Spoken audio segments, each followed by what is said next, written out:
Welcome and thank you for listening to the Muses of the Crystal Lotus.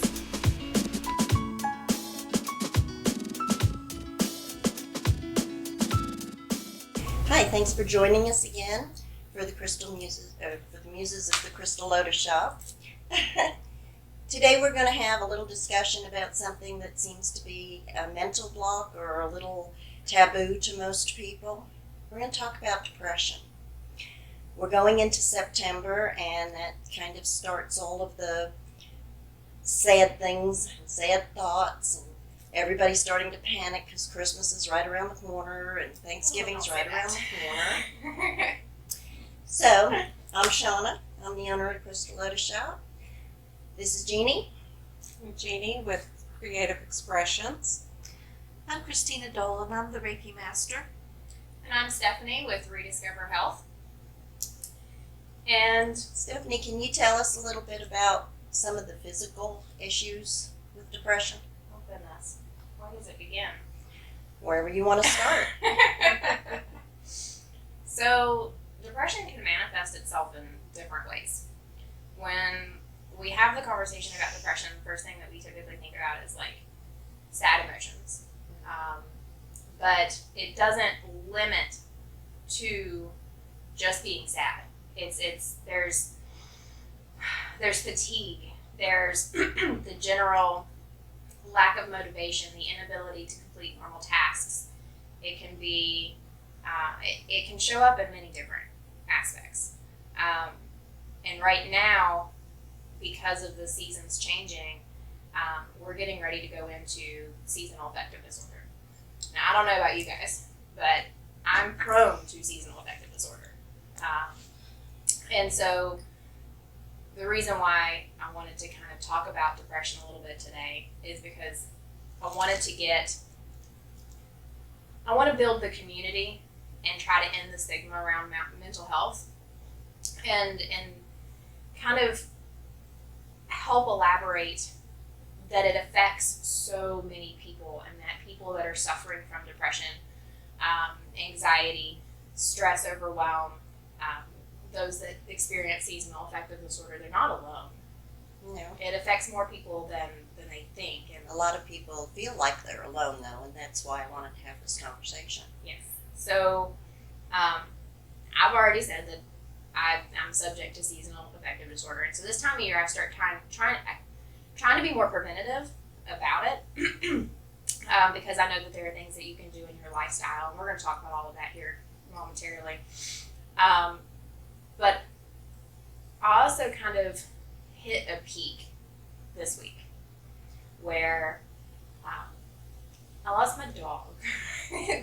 and I don't know about you guys, but fur babies they're babies. They're family pets, and I'm not going to get choked up or anything, but Family, period. family period. Yeah, they're family period. In a lot of cases, it's comparable to losing a child because you raise that four-legged fuzzy person from a puppy, a baby, up to adulthood. You've taught them things; they've taught you things. Yes, they're companions. And so Unconditional they love. become a part of the family. They become your counselor and your confidant and everything else. So when you lose them, it's like losing a family member. It is. It's like losing a child. It hit me hard. And on Thursday, I spent a good part of the day crying. Mhm. And then it carried over into yesterday. And I know the weather's been gloomy, and weather also, I don't know about you guys, weather affects mood. When It it's does. sunny outside, you just kind of feel better overall, and then when it's cloudy and rainy, it can ignite it. And I know that if I continue to dwell and continue to think that because I'm prone to those kind of feelings, that I could easily slip back into a depressive state. And so I just really thought that having a conversation about depression and mental health could do a lot of people some justice to kind of help them realize that they're not alone, and there's things that we can do in our lives that can help with that. Yes. Part of it is just keeping your own counsel, knowing what your body is doing. You feel yourself sliding into a depression. You can, diet sometimes helps with that. Crystals help with that. Get a massage. That'll relax you and lift your spirits because you're going to feel better on the inside. Reiki sessions. Reiki sessions can pull things out too. And that's part that I do with creative expressions, is a way to express yourself in the artwork to help get those feelings out on paper to where you can analyze what's going on in your life a little bit better. And it's also a stress reliever. So I've got squirrel brain right now, and I have 3 or 4 different questions that's popped up so far. So I want to come back to creative expressions, but back to Reiki. How does Reiki help with depression and mental? What are some things that can really, that someone can take away from a Reiki session that helps with depression? Well, it helps with anything, really. Speak up, please. Helps with anything, really. Because Reiki works on all levels of the body, whether it be physical, emotional, mental, or spiritual. And depression fits a lot of those categories. So the energy will flow into you, and it works to where it's needed and to help alleviate. And by doing that, you will feel better overall because your mental capacities that can be uplifted and bring you out of that funk, so to speak, out of that depression mode, to make you physically and mentally feeling a lot better. It's so fascinating. And it's just energy flowing that can help clear blockages. Right. Even though your hands may go down the chakras, it will go wherever it's needed. I have a question for you. Is depression maybe caused by a blocked chakra? It can be. I mean, especially in the mental, like with the Yeah. crown and third eye. crown, third eye, Mhm. even throat, because you can't Yes. speak about it. There's this Heart. Oh, well, yeah. hard Oh, yeah. part. So there are many. It affects a lot of the different chakras, really, especially the upper ones. Well, with what I've read and done my research on chakra, the third one in particular that you brought up, that's important because there's a lot of people who don't like talking about I'm depressed because the moment that they say I'm depressed, then there's automatically this like, well, maybe you should just get over it kind of thing. There's people don't understand what that means to feel in that black hole, and so a lot of people don't express that. They don't tell people anymore that they're dealing with these hidden shadow battles because they don't want that stigma involved with it. And so that within itself, not being able to communicate, that does block. It blocks. That's actively blocking your throat chakra, yeah. right? Yes, it is. And so that shuts it down. Totally But shuts do you it know down. why a lot of people talk about it other than somebody saying, oh, just get over it? It's because probably the person that they're talking to suffers from it too, and that's what they were told all their life. Yeah, that's a good point. And a lot of Sometimes, people sometimes don't you know. have to work through a depression. You have to know what the trigger is. You have to know how deeply are you in it. That you have to pay attention to your body, to your mindset, as well as your emotions. And once you've figured out what's triggered it, then you can start to decompile it. Okay, this was a loss, or that was a loss. Depression's all about loss. 9 times out of 10, it's caused by a loss or a fear of a loss. The thing of it is that a lot of people don't know how to fix it for themselves. So that's why when someone else mentions it, they're like, don't want to go there, push it Because aside. I suffer from it myself, and so I don't know how to fix it, so I don't want to talk to anybody else about it because they don't know how to fix it either. And I'm a high advocate on talk therapy. Seeking an actual therapist that does things like cognitive behavioral therapy or other talk therapies that can help people unpack that. Yes. Because I've always read in the holistic field in regards to emotions that you have to feel them. Yes. You have to feel them to work through them. Yeah. But that's the point, is you have to work through them. Unpack to feel, but don't unpack to live there. But if you bury it, it just compounds and gets worse in the long run. There's other ways. If you're not comfortable talking to somebody about it verbally, write it down. Get it out on paper. Get it visualized. Go back, reread what you've written. Analyze. Burn it to release it. Oh, that's a good one. That's to burn it to release. But that brings me back to another question about creative expressions.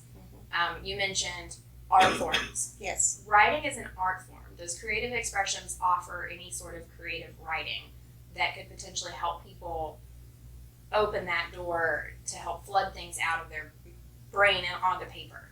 Currently, I do not, but I'm willing to learn and explore and help someone try to go in that direction if that's the way they choose.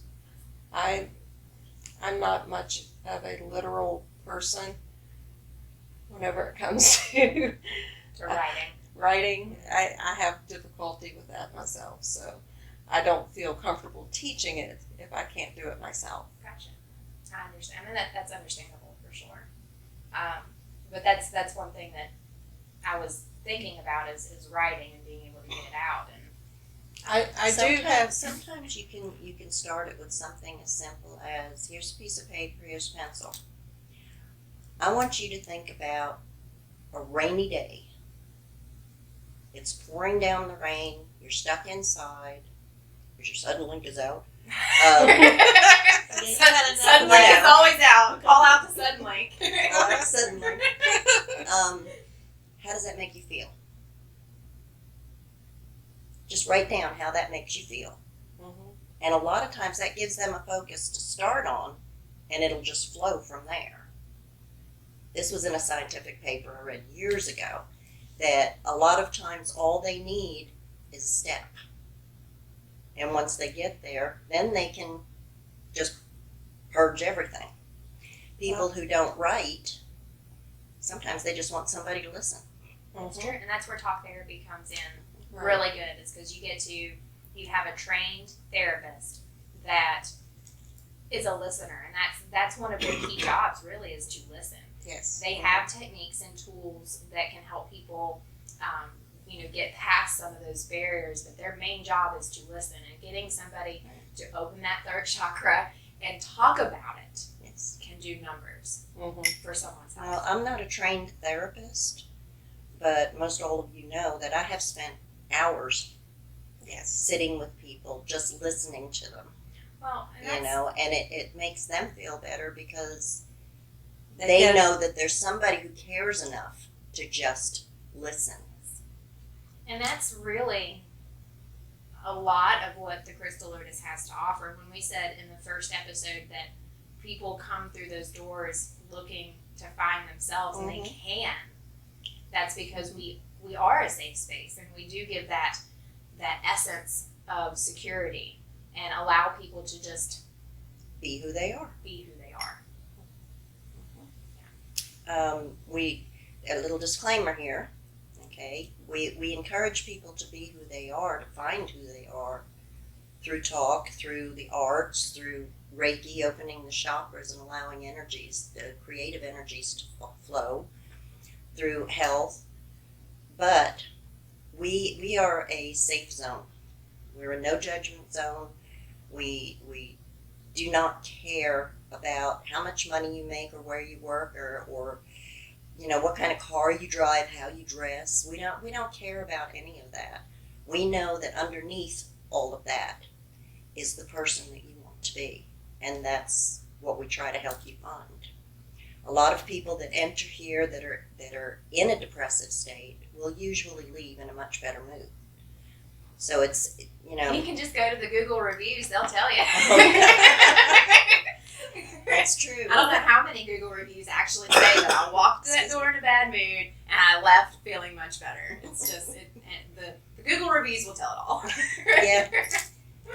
Unfortunately, too much, but But that's good. I mean, It is that's good. a good thing. it is good. But one thing you can count on is whatever you discuss with any of us here in the shop stays with us in the shop. Yes. We do not go spreading rumors or Just talking other people's Yeah. business to anyone else. It's nobody's that's not what concern. that's not A what lot of it's times about. we don't even talk other people's business to each Amongst other. ourselves. Yes. You know, and we follow that, client or patient Right. HIPAA. HIPAA type thing. Like Uh, anything medical within a terms, Reiki HIPAA. session stays within that room. That's right. And isn't there like a code with tarot readings too? Like you're not allowed to tell people what No. their readings were. There's No, always no. this form of security behind everything. Now, tarot readings are private unless the client wants Allows somebody else people. there. Yeah. If they allow somebody else there, there's nothing that I or any other tarot reader can do if that person takes the information and spreads it. Right. But we don't talk about those readings Amongst ourselves. or within the store or anything Right. like that because it's a Personal. private thing. So back to creative expressions again. Do you feel comfortable sharing your experience and your motivation towards creating the beautiful art platform that you have, Creative Expressions? Yes, I feel very comfortable with that. I am a Army veteran and I have PTSD and I was looking for different ways. I've always been artistic. I was looking for different ways to help me cope with my PTSD. And I started feeling more and more into my art, my painting, and exploring different media and stuff. And then I'm like, okay, we have several veterans that come in here, and you can see the loss in their eyes. I understand. I've been there. I do it. Day in, day out. It's a daily struggle. But in knowing that and learning how to cope with it and put stuff down on paper and express the anger, the sadness, the rage, the fear, confusion of it all. Being able to put it down on some type of medium. It's Takes it out of you. yeah. Just that outlet. Yes. And so I created Creative Expressions to hopefully help other people with PTSD and trauma. Somewhat a different outlet to cope with what they're dealing with. And that goes for not only PTSD and trauma, but for depression and anxiety and for just Exactly. any sort of those feelings that need to be released Mm-hmm. and to find Even that happiness. happiness. Well, I mean, happiness. Yeah, you can show happiness in artwork too. It's Yes. not limited to just stressed out, Yes. traumatized people. It's any form of it's an outlet for any feeling. Exactly. It's very versatile. Exactly. I love it. And that's what I'm here for, is to try and help people to feel better, to do things creatively, and And that works for you in your depression. in helping others, it helps me more. Ooh, that's a good point. In helping others, it helps you more. Yes. That's a really good point. And I have to say, from a health coach standpoint, I mean, that almost becomes your purpose. You know, whenever you hear your leading healthcare physicians in the functional medicine world talk, they've always got this story. They've always got a background story. You know, in the health space, it's like, I got sick, I got life-threatening sick, and then this is what I've done to get better. And so then once they heal themselves, it becomes their purpose to help others in the similar situation Yeah. to get better. Because you know that with your experience, there are others like you. There's others that can help you. And that's part of the reason that I went down holistic nutrition and health coaching, is because I had a similar experience, except it wasn't with mental health. It was, well, I gotta say, back when I was 18, 19, 20, I was going through everything. Pain, depression, I was on Prozac, I was on medications for pain. I was at the doctor's office 15,000 times. I wore a heart monitor 3 times in 1 year for heart palpitations. Like, I was sick. And once I found holistic health and I started learning the techniques and the practices, and I kind of helped myself heal, that's become my mission. Is I want others to rediscover health, hence the name, using those holistic modalities like food and supplements and herbs and stress management techniques. And I love to hear people's experience of how their passions have helped them and how they now have turned that into a mission to help others. Well, Massage therapy is another way that you can release some of that stress and some of the depression. And if you're including that with a Reiki session, maybe a wine and paint, which we have coming up soon, diet, all of these things together can give you that level playing field to help you to move forward and get out of a depression. Nothing is 100% curative. Anything can bring a depression back. Sometimes it's sights, sometimes it's smells. Smells a big one for me. Sometimes it's music. You know, if you lost someone you truly loved, a family member, a pet, and it was pouring down the rain, on that day, another rainstorm could set you back into a depression because it reminds you of what you lost. Yeah. So And that's what's called triggers. those are triggers. And so working with the things that we offer in the shop can help you step by step to diffuse the triggers, to help you understand what's causing the depression to come back again and again, how to release it, how to open chakras so the energy can work with it, watching your diet, and you know, just having a cup of some wonderful grounded tea can help too. I love the grounded tea. It perks me up. When she was talking about how sometimes your experiences will lead you down a path. You have a story, don't you? Yes, I do. Well, do you feel comfortable sharing it? Sure, I do. That's why I mentioned, I went back to it. Is actually my son, when he was 16 years old, he's now 35. But when he was 16 years old, he was hit by an, they called it impaired driver. He was, had been drinking earlier in the day. So they said he wasn't drunk, but he was definitely impaired. My son was riding home on a bicycle, and he was off the side of the road, and this guy came up, and for some reason he went off the road and hit my son from behind, rolled him across the hood of his car, knocked him 30 feet, knocked his bicycle 40 feet, and he was laying in the middle of the road with his eyes open, and the guy walked up to him, looked at him, thought he was dead. So when he heard sirens, he ran back to his car and took off. So, yes, and he had to be air-vac'd to a pediatric hospital in Alexandria, Virginia, because he was visiting his father at the time. And I remember when they called me, it took me 7 hours to get there. I had kept thinking there should be something I could do, but I felt totally helpless. This was before, anything.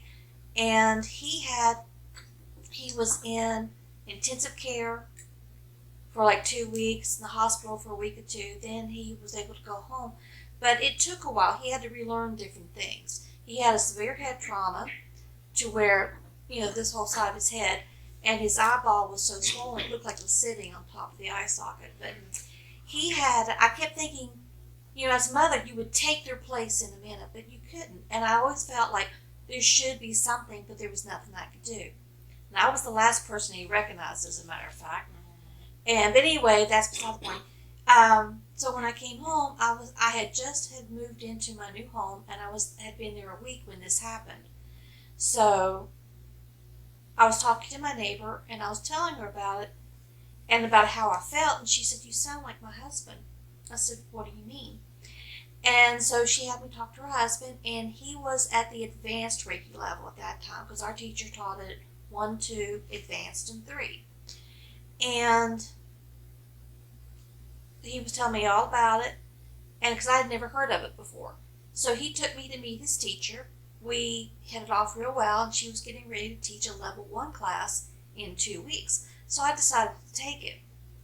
Fell in love with it, been with it ever since. It's amazing. But that's how I got into Reiki, and that was in 2001. I think my class was in September of 2001.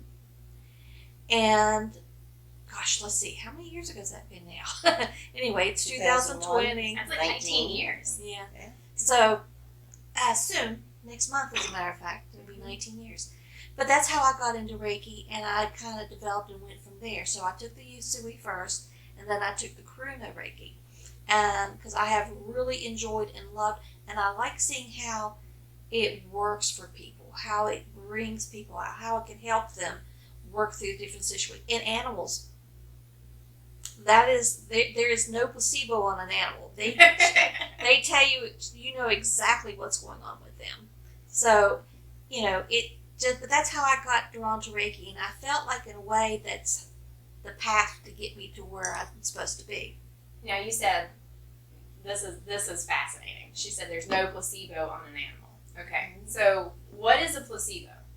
Placebo is a sugar pill. That's it. It's To make for people think. who think that they have something, but they don't really have it, but they feel better if you give them something for it. So, Right. have you ever listened to any of Joe Dispenza's work? No. If you haven't looked up Joe Dispenza, I suggest you do so, because He's on Gaia. He's on Gaia, and he does a lot with mind-body healing. Mm-hmm. But one thing that I absolutely loved about one of his videos is he talked about the placebo effect, the ability of the mind to heal your body just because you think you have gotten a treatment. Mm-hmm. Yes. Now, if And you believe it to work. and you believe it to work. Now, if you can take that concept of a placebo and put it into effect without actually taking anything, just knowing that your mind has the ability to do so and believing that it can do so, your mind can heal your body. Yes. It's an amazing. If you haven't had a chance to watch it again, Joe Dispenza, I love all of his work. It's absolutely fascinating. Well, it's the power of the mind is an amazing thing that barely scratched the surface on it. Oh yeah. The reason why I said that Our about thoughts are things. Mm-hmm. Our words and emotions are things.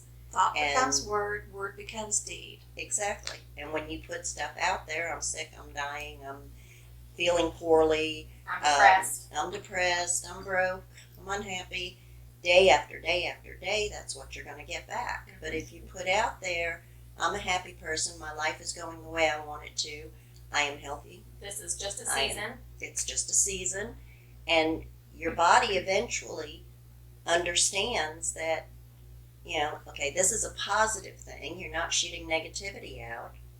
It comes back to you what you say. Now, the reason why I said there's no placebo effect with animals because they're very honest and very upfront. And Yes. you know exactly what's going on with them. People have a tendency not to say what they totally feel. Third chakra. Mhm. Heart chakra. So that's why I said that about no placebo with animals because they're very upfront and Yeah. you know what's going on. Something else I want you to touch on just briefly with this, okay? Mhm.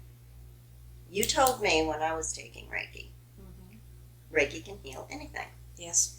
okay? That means animals, that means plants, Yes. situations. Situations. Explain that. Explain that. Well, I think you pretty much did. But no. Energy is energy. Energy is energy.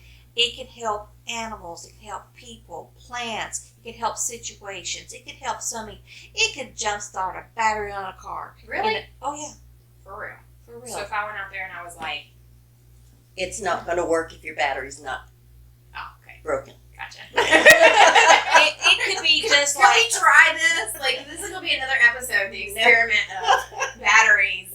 well, that's like a stopwatch. You can Reiki a stopwatch, and a lot of times it will come right and start working again.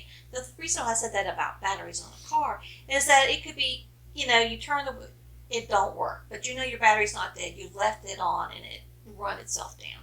You could actually do Reiki on it to get it started again. Fascinating. It's a possibility that will work, but you have to believe it You works. have to believe it. That's the thing. Mind, you have to Because think, if you believe. have a doubt in your mind, Reiki can work on that. But if you have doubt, you're kind of blocking that Reiki from getting to it. And that goes for body Everything, healing. That goes exactly. back to the placebo effect. If you still have that doubt Yes. that it's not gonna work, it's not gonna work because you've done shut that down. You have to unconditionally give yourself permission to believe.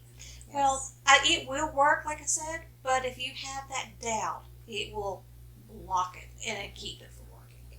That's because Reiki is energy. Mm-hmm. And there are things that can block energy, and negative thought is one of them. That's it. So we mentioned in the beginning that we're getting ready to go into the winter months. Yes. And I'm getting kind of depressed already thinking about it because you go outside at 8 o'clock at night and it's already starting to get dark. Like, this isn't, I'm not ready yet. I like the sunshine. I love the sunshine a lot, but We can get you a grow lamp. and that's Actually, perfect. Actually, my boyfriend told me he was going to get me one. well, do you know why those work though? What the concept Ultraviolet is? light. Ultraviolet light, and what ultraviolet light does is it helps convert cholesterol into vitamin D in the body. Yeah, because the vitamin D is what will help. When we go into seasonal affective disorder in the winter months, especially here in West Virginia, we're not outside in December in shorts and a tank top soaking up the sun. Oh, I don't know. I've met a few people who do that. Okay. Polar Bear Club doesn't count. No. We're in parkas around here, okay? Yeah, that's like an ex-boyfriend I had. He had someone who come from Florida up to go to WVU.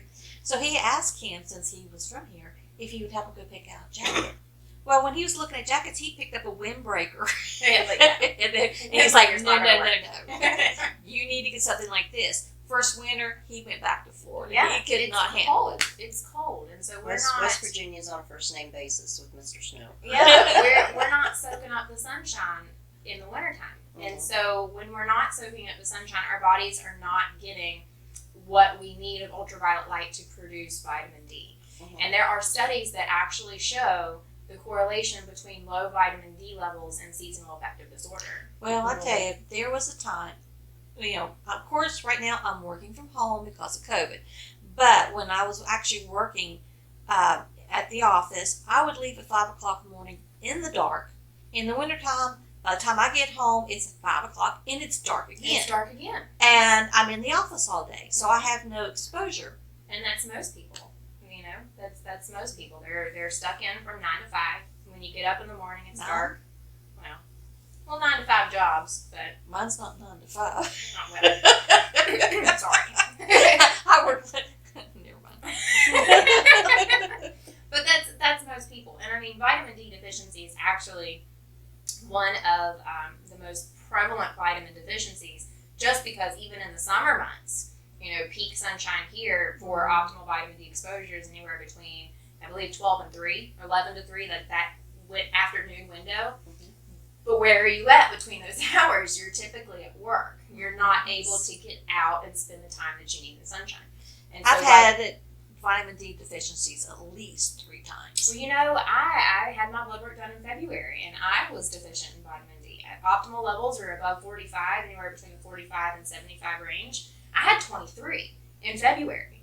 And I take vitamin D, I take low-dose vitamin D supplements in the wintertime, but that wasn't enough for me. Oh, it's not. I take 5,000 every day, and during that, they give you a little pill that it's 50,000 units. When you're once really a week. deficient. And I did that 3 times. Yeah, low vitamin D, is that part of the trigger for depressions? There are studies that show correlations between low vitamin D levels and seasonal affective disorder. So it's kind of always recommended to make sure we're having our conversations with our healthcare practitioners in the wintertime. Make sure your vitamin D levels get checked. Have them run a vitamin D panel. It's typically not included in a standard CBC and CMP panel, which are like your white blood cell counts and your cholesterols and so forth. So it's something you actually have to ask for. Oh, I don't. They know me well enough. I know that they automatically that would be right in for that one. But it's definitely something that needs to be screened, especially if you were someone who experiences seasonal affective disorder. Okay, so aside from supplements and Reiki to help balance energies, how can creative expressions help with depression? Well, like I said before, getting those emotions down on some type of medium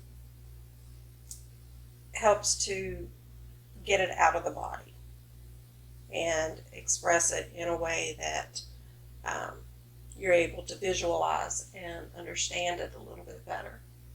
Okay, and do you subscribe to the colors of the crayons or the pencils or the paint that they use to put that down is a determining factor in what they're feeling? Yes. Yes. Okay. Yes, definitely. Generally, the warmer colors, the yellow, orange, reds, are more aggressive colors. Mhm. You go with the greens and blues and purples and stuff. That's more of a subdued color. So question then, does color have the ability to change a person's mood? Yes, definitely. So say if I was depressed or sad that day, say it was raining outside and I was having one of my rainy days, and I wanted to paint, you're not going to give me the blues and the greens. You're going to give me more of the reds and oranges. Is that how I understood that? Or Yes. The more yellow and orange, reds would be to accent, but more of the yellow and orange. Yellow is a visualize sunshine. So, and then of course the purple and blues, you visualize the opposite, like the rains and the darker. And you Or notice calmer. the colors that she's talking about are the colors of the chakras too. I was, yeah. Yes. I was gonna say. But side note, did you know that reds and yellows can stimulate appetite?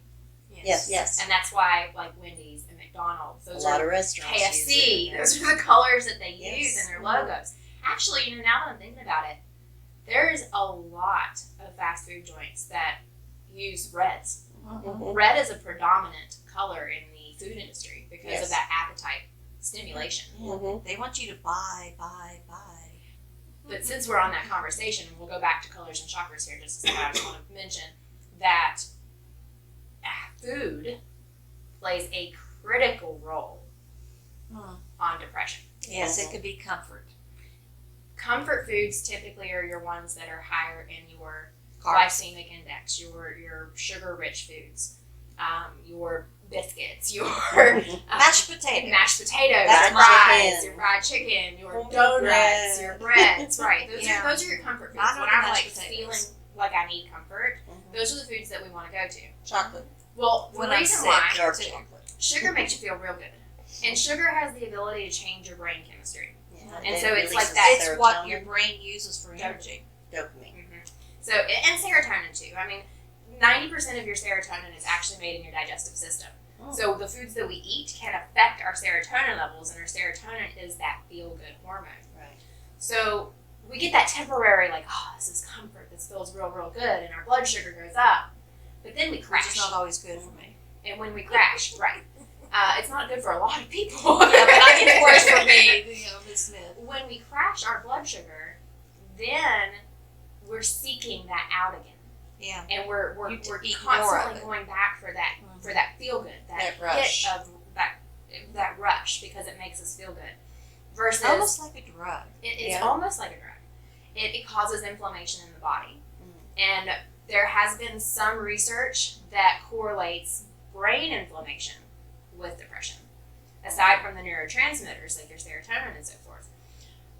So having phytonutrients, the colorful fruits and vegetables, whole grains, those are rich in B vitamins, those are rich in magnesium, those are rich in the phytochemicals that are antioxidants, and they help with lowering that inflammation.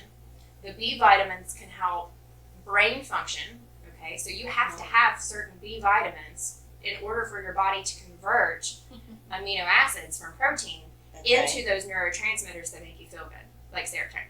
If you don't have specific nutrients, like your B6s, your B12 by chance? B12 plays a role in energy and other kind of cellular. The reason was I usually have B12 deficiencies. It's common too. Magnesium is another important nutrient for that conversion factor. But if we don't have those micronutrients, we're not accurately making the neurotransmitters that we need to make us feel good, which is also a contributor to depression. Okay. Now to the other side of the health thing. The comfort foods that we use.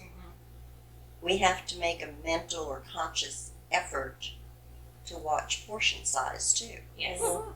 Because I know personally that when you're hitting the comfort food and it's making you feel good so you keep eating, you can end up with weight problems. You can And when overeat. you have weight problems, that is a trigger for depression. Well, there's a whole segment that I work with clients on in my coaching practice on intuitive eating. And part of intuitive eating is being able to be mindful and conscious of the foods that you're eating and listening to your body. Mm-hmm. And so a lot of the times when we're reaching for those comfort foods, we do that because we want that chemical rush, the neurotransmitters that make us feel good. But it's also because we're using that as an escape for our emotions. We're not processing those emotions in a healthy fashion, which are what some of the outlets like creative expression and Reiki and meditation and massage therapy, those are what those are good for, is to help you, relax and to release those emotions, and we're not escaping in food. And so that's a big chapter that I have recently started to incorporate in my coaching sessions with clients, is how are you processing your emotions and are you turning to food for comfort? Because if you are, then we need to find other outlets for you to process and deal with those emotions that are healthy in fashion, so that you're not turning to those comfort foods all the time in a mindless eating. I mean, sometimes, listen, I'll get to states of depression where I open up a bag of chips and I'm just eating, and next thing you know, the whole bag of chips gone. That's my Sunday. Because your My mind is Sunday focused on something else. Couch potato, literally, because I'm eating chips. and that's it. Just next thing you know, they're gone because we're so focused on the TV or other emotions. We're just not thinking about the fact that we're Mindless eating. munching. Yes, absolutely. So real quick, and we're going to finish up here. Back to the color associations and the chakras, though. Okay. Now, this is a curious question. Some of the blues that are associated with sadness can also, though, help open like your throat chakra. Yes. Okay. Third eye chakra. That's So- sky blue, like so- a light blue. How would you balance? This is a wee trick question. Mhm. Trick question. How would you balance trying to open the throat chakra through the use of colors, but also not feed into the color associations of blue and sadness? Ooh. Okay, 50 Shades of Blue. Indigo's the third eye too. Yeah. I have to remember Yeah. that's a shade of blue, purplish blue there. Well, the thing of it is, blue is also a happy color. Ah, It's okay. very calming too. Yes. Yes. Mhm. Depends on the shade. It's a soothing color. It can also be a sad color. It can be a happy color. And that goes with any color of the rainbow. Mhm. It's whatever you perceive it to be at the time. Okay. You incorporate a lot of different colors into your artwork or your whatever piece you're working on. Say you do a background of blue and purple and with a little splash of green, but then you have a little bit of pink and yellow and reds over here that kind of blend into that. Right. You got to think, if you're doing a landscape, you got the blue of the sky, which is a lovely blue, but you got the yellow of the sun and different colors coming in from that. And then you have the green of the trees and The And different that colors beautiful of warm flowers. brown of the trunks, or the white on the birch. yeah, Unless you're allergic to and then Did you just say unless you're allergic to Yes. trees? I am allergic to We're- birds. Are We're you talking allergic to, about like paint. bird cereal? I know, but she said the white of the birds, and my mind went right there, okay? I mean, of all the trees, I'm only allergic to one. It is the birch Remind me tree. to hide the birch paintings, okay? We're going to take down all the birch paintings. She's allergic. I know. move that. Actually, that's not That's birch. not Oh, that's not birch. birch. Sorry. That's Okay. maple. That's maple. You're fine. You're fine. That painting's You're fine. fine. Okay. Next time, painting. But anyhow, Hurt the painting's feelings. you got to find that equal balance. And if you use all red and dark and angry colors, then you're expressing that anger.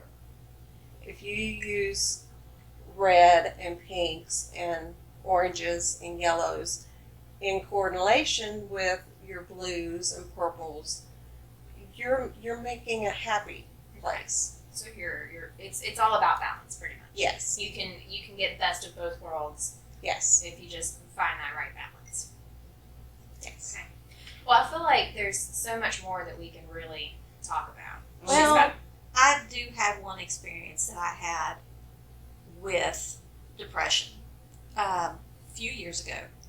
And I remember laying on my bed, just kind of curled up, and being really sad and unhappy. And all I could think of is I could really need a hug. That's all I wanted was a hug. And this might sound strange to some people, but I felt something come down and lay behind me and wrap me in a hug. I don't know if it was an angel. I don't know if it was one of my guides or one of my ancestors. But I felt it. Here's our hugger right here. But it was heavy. But I think it was heavy because that was a way of me knowing that it was there. But I felt it wrap me up and hug me. So I rolled over. Of course, there's nothing there that I could see. But I said, thank you. Because it meant a lot to me, and it helped bring me back from that, because I knew that somebody was there for me. And there's always guides and spirits on the spiritual side of things. There's always someone there listening, Right, if you know how definitely. to reach for them. I know I find comfort when I'm having like some really anxiety before bedtime. That's typically when it hits me for some reason. It's right before I go to sleep. But I'll find comfort in my prayer. Whenever I say, hey God, let's talk. And that's a really comforting experience for me. It's being able to just communicate with God and say my prayers at night. So And your family's always around you, too. absolutely. I feel like there's so much more that we could talk about. There's so much more that we could talk about in regards to mental health and depression. So we're going to have to full circle back to this conversation in upcoming episodes. So thank you guys for joining us in our discussion today on mental health and depression and all of the different ways that we can incorporate holistic health modalities, from creative expressions to Reiki to massage therapy and health coaching and spiritual work, into your life and helping you deal with these things. And talk therapy. Therapy is also critical. And we like to talk, okay? We know like we to do talk. haven't noticed. So if you have any questions, you can leave the questions in the comments. You can send us a message. You can drop into the store. Check us out on our website at www.clswb.com for upcoming events and discussions. And make sure to like us on Facebook at CLSWB to stay tuned for more. And also, come by the shop, 89 Old Main Plaza, St. Albans, West Virginia. We're here to talk. Thank you for joining us. Until next time. Thank Next you. time. Bye. Bye. Thank you for listening to the Muses of the Crystal Lotus. I hope you enjoyed today's episode. Just a reminder that this podcast is for educational purposes only. This podcast is not a substitute for professional care by a doctor or other qualified medical professionals. By listening to this podcast, you agree not to use this podcast as medical advice to treat any medical condition in either yourself or others. Consult your physician for any medical issues that you may be having. This entire disclaimer also applies to any guests or contributors to the podcast. Under no circumstances shall the Crystal Lotus Shop, any guests or contributors to the podcast, be responsible for damages arising from use of this podcast. Until next time, healthy blessings.